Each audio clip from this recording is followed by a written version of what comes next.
Inaasahan na umano ni Ombudsman Crispin Remulla na mapapagbigyan ng bail petition ni dating Senador Ramon Bong Revilla Jr. sa kasong malversation through falsification of public documents. Sa kanyang radio show nitong Sabado, sinabi ng Ombudsman na mukhang trinabaho ang naturang court ruling sa Sandigan Bayan.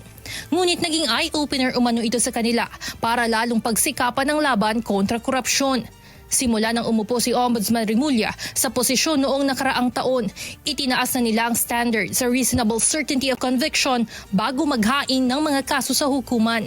Gayunman, sinabi nito na kalahati lamang ito ng kabuuang trabaho dahil mahalaga rin ang papel na ginagampanan ng mga husgado upang mapanagot ang mga sangkot sa katiwalian. Ayon kay Ombudsman Remulla, makikipagpulong siya kay Supreme Court Chief Justice Alexander Gasmundo patungkol rito. Sangkot si Revilla sa flood control scandal bilang umano'y proponent sa maanumalyang flood control project sa Pandi, Bulacan na nagkakahalaga ng 92.8 million pesos.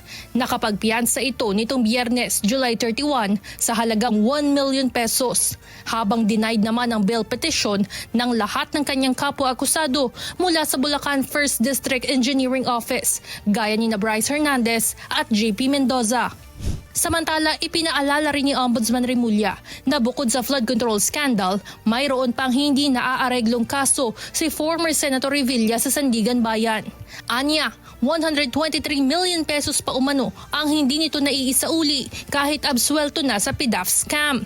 Tinutukoy ng Ombudsman ang 2018 desisyon ng Sandigan Bayan kung saan napawalang sala si Revilla sa kasong plunder ngunit pinagbabayad ng 124.5 million pesos na civil damages sa National Treasury. Guilty naman ang hatol sa kanyang mga kapwa-akusado na si Janet Lim Napoles at kanyang dating Chief of Staff na si Richard Cambe.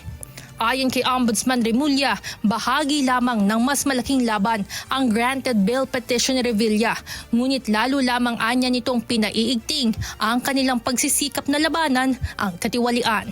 Evan Alvarez, humahataw sa Balita Ngayon.